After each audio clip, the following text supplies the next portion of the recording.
Sir 'Harihara Veeramallu' కథ మొదట క్రిష్ రాసుకున్నారు. కథని డెవలప్ చేసిన 'జ్యోతి కృష్ణ' కథని డెవలప్ చేశారన్న సంగతి మనకు తెలుసు. హ్మ్. అలాగే ఇప్పుడు 'ఏఎం రత్నము' అంబటి రాంబాబును అలాగే ట్రోల్స్ చేసే వాళ్ళని తిడుతున్నారని చెప్పి ఒక న్యూస్ సర్క్యులేట్ అవుతూ ఉంది. సో, అసలు దీని చుట్టూ ఉన్న కథ ఏంటి? ఎందుకు ఇలా జరుగుతుంది? నువ్వు అడిగిన 2 క్వశ్చన్లమ్మా. 'హరిహర వీరమల్లు'కు సంబంధించి డైరెక్టర్ క్రిష్ ప్రాజెక్ట్ మొదలుపెట్టినప్పుడు ఒక స్టోరీ. అవును. 'జ్యోతి కృష్ణ' వచ్చిన తర్వాత స్టోరీ డెవలప్ చేశారు అని చెప్పేసి, మార్చారు అని చెప్పేసి నువ్వు అడిగిన క్వశ్చన్. ఇప్పుడు 'జ్యోతి కృష్ణ' గారే సినిమా రిలీజ్ తర్వాత మాట్లాడుతున్నాడు. కొన్ని ఇంటర్వ్యూలో ఆయన క్లారిటీ ఇచ్చే ప్రయత్నం చేశారు. చాలామంది క్రిష్ చేసినటువంటి ఫస్ట్ హాఫ్ క్రిష్ షూట్ చేశాడు, అది బాగుంది. సెకండ్ హాఫ్లో 'జ్యోతి కృష్ణ' వచ్చిన తర్వాత డెవలప్మెంట్స్ ఏవైతే ఉన్నాయో అవి సరిగ్గా షూట్ చేయలేదు, గ్రాఫిక్స్ పోయినాయి అని చెప్పేసి ఇలా మాట్లాడుతున్నారు. సో దాని మీద ఆయన ఒక క్లారిటీ ఇవ్వడానికి ట్రై చేశాడు అనమాట.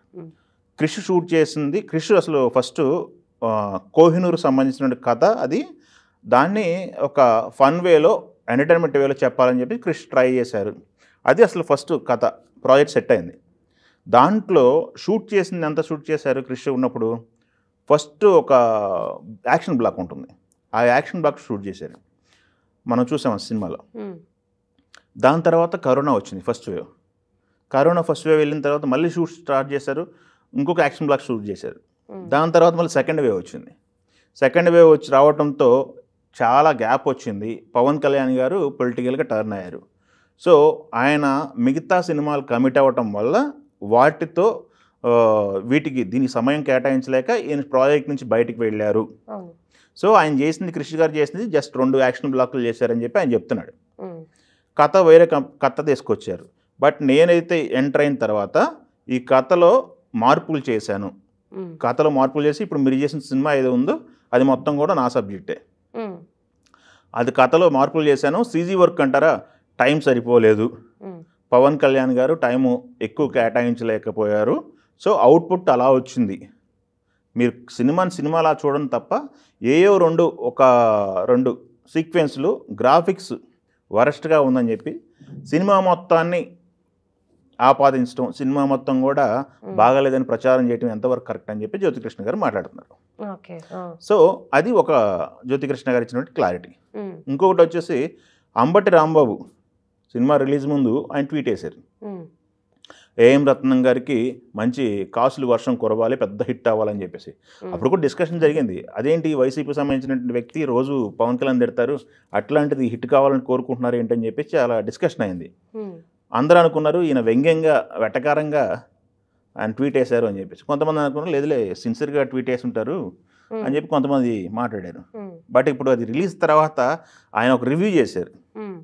బ్రో సినిమా అప్పుడు కూడా ఇలానే చేశారు, ఆయన ఏదో కించపరిచారని చెప్పేసి, సంబరాల రాంబాబు క్యారెక్టర్ అని చెప్పేసి అది అని ఇదని. బ్రో సినిమా అప్పుడు కూడా ఆయన ఎలా చేశారు. ఇప్పుడు 'హరిహర వీరమల్లు' రిలీజ్ తర్వాత కూడా ఆయన రివ్యూ చేశారు. రివ్యూ చేసి ఏఎం రత్నంని ప్లస్ పవన్ కళ్యాణ్ని టార్గెట్ చేస్తూ ఆయన ఒక వీడియో పోస్ట్ చేశారు. దానికి ఇప్పుడు ఏఎం రత్నం గారు థియేటర్లో కవరేజ్ కోసం వెళ్ళారన్నమాట. థియేటర్లు మొత్తం తిరుగుతూ ఉన్నారు, ప్రేక్షకుల స్పందన తెలుసుకుందాం అని చెప్పేసి.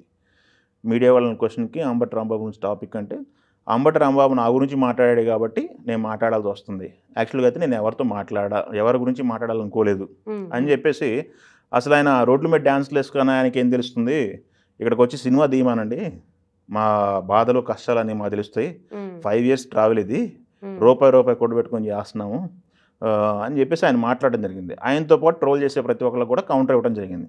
ఎందుకంటే 5 సంవత్సరాల ప్రాజెక్ట్ ఇది, అనుకున్న ప్రాజెక్ట్ వేరు.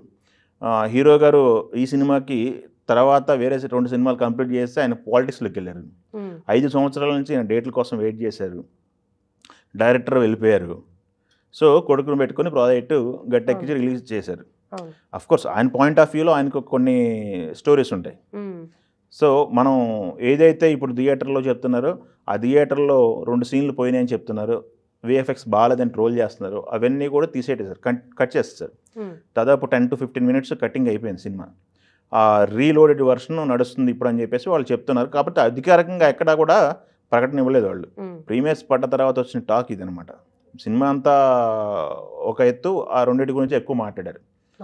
వాళ్ళు ఇప్పుడు బాధపడేది కూడా అదే, సినిమా గురించి మాట్లాడండి, కంటెంట్ గురించి మాట్లాడండి, ఏదైనా విమర్శ ఉంటే కంటెంట్లో లోపాలు ఉంటే చెప్పండి, అంతే తప్ప విఎఫ్ఎక్స్ బాగాలేదని చెప్పేసి సినిమాని ట్రోల్ చేయడం ఎంతవరకు కరెక్ట్ అనేది వాళ్ళు చెప్తున్నటువంటి మాట. ఓకే. అది కాకుండా హిందూయిజం ఎలా నలిగిపోయింది భారతదేశంలో ఔరంగజేబు టైంలో, ఔరంగజేబు గొప్పతనాన్ని ఎంతవరకు గొప్పతనాన్ని అయ్యని ఇయ్యని వీరత్వం అని చెప్పేసి బుక్స్లో రుద్దారు తప్ప మన పైన, వాళ్ళు చేసిన అరాచకాలకు మనకి ఎవరికి తెలియకుండా చేశారు కదా అని చెప్పేసి వాళ్ళ కంటెంట్ గురించి చెప్తున్నారు అనమాట. సో సనాతన ధర్మాన్ని ప్రొజెక్ట్ చేస్తున్నారు ఇక్కడ, వాళ్ళ వర్షన్ అలా ఉంది. సో జ్యోతికృష్ణ గారు ఒక క్లారిటీ ఇవ్వడం జరిగిందనమాట. ఫస్ట్ అనుకున్న సినిమా వేరు, ఈయన వచ్చిన తర్వాత మారిన సినిమా వేరు అనే దానికి ఆయన చెప్పిన సమాధానం ఇది. ఏఎం రత్నం గారి వర్షన్ నుంచి ఇలా నడుస్తుంది. ప్రస్తుతానికైతే థియేటర్కల్గా మనకు తెలిసి దగ్గర 80+ కలెక్షన్స్ వచ్చాయని చెప్పేసి మనకు అందుతున్న సమాచారం. ఇంకా బ్రేక్ ఈవెన్ అవ్వాలంటే ఇంకొంత కలెక్షన్ రావాలి. ఏదైతే ఓటీటీ ఉన్నాయో ఆ ఓటీటీ ప్లాట్ఫామ్లో వచ్చిన డబ్బులు ప్లస్ థియేటర్కల్గా ఎంత రికవరీ అవుతుంది ఏంటి అని చాలా లెక్కలు ఉన్నాయన్నమాట. దాని రిలీజ్కి ముందు కూడా చాలా ప్రయాసాలకి సినిమా నడిచింది. దానికి సపోర్ట్ చేసిన చాలా మందికి థ్యాంక్స్ అని చెప్పేసి పవన్ కళ్యాణ్ గారు పేరుని చెప్పారు. అసలు పవన్ కళ్యాణ్ గారు ఈ సినిమాని ఏ సినిమాని ప్రమోట్ చేయనంత విధంగా ఆయన కెరీర్ స్టార్టింగ్ తర్వాత ఇప్పుడే ఎక్కువ ఈ సినిమాని ఈ రకంగా భుజాన్ని వేసుకొని నడపడం. ఎందుకంటే నిర్మాత చాలా కష్టాల్లో ఉన్నారు, కనీసం ఎంతో కొంత ఆయన ఒడ్డును పడేయాలని చెప్పేసి ఆయన ప్రయత్నం చేశారు. హరిహర వీరమలకు సంబంధించి అసలు కథ క్రిష్ ఏదైతే అనుకున్నాడో కోహినూర్ కథ, ఆ కథ మొత్తం పార్ట్ 2లో ఉంటుందని చెప్పేసి జ్యోతికృష్ణ చెప్తున్నారు. ఎస్, ఆ పార్ట్ 2 సంబంధించి 20 minutes సీక్వెన్స్ కూడా రెడీగా ఉందంటారు. షూట్ చేస్తామని చెప్పేసి ఆల్రెడీ హీరో గారే 1-2 ఇంటర్వ్యూలు చెప్పడం జరిగింది. చాలా మందికి ఇప్పుడు పార్ట్ 2 ఉంటుందా లేదా అని చెప్పి సందేహాలు వస్తున్నాయి. అది కూడా ఉందన్నమాట. ఆయన ఇప్పుడు ఉస్తాద్ భగత్ సింగ్ షూటింగ్లో ఉన్నారు, ఓజీ కంప్లీట్ అయిపోయింది. ఉస్తాద్ భగత్ సింగ్ షూటింగ్ అయిపోయిన తర్వాత ఫుల్ ఫ్లెడ్జ్డ్గా పొలిటికల్కి టైం కేటాయిస్తానంటున్నారు. మరి గ్యాప్లో ఏమన్నా మళ్ళీ 2 గురించి ఆలోచిస్తారా ఏంటి అనేది మనం వేచి చూడాల్సిన సందర్భం అయితే ఉంది.